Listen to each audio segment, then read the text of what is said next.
लेकिन दोस्तों store room में केला ऐसा लगता है, जिसने नहीं देखा देख ले। ये फलियाँ ऐसे होती हैं, जो फलियाँ टूटी होती हैं ऐसे होती हैं। माशाल्लाह ये केला देखे कैसे लगा हुआ है। ये हमारे अदनान भाई पैसे गिन रहे हैं, ये स्टोर के ऑनर हैं। ये रैंकों में केला लगा हुआ है।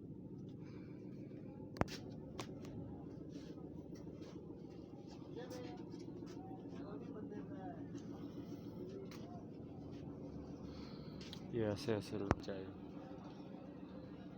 ये सारे रैंक केले के ही लगे हुए हैं, लुंगरों के, जिसे लुंगर कहते हैं। ये सारे लुंगर लगे हुए हैं।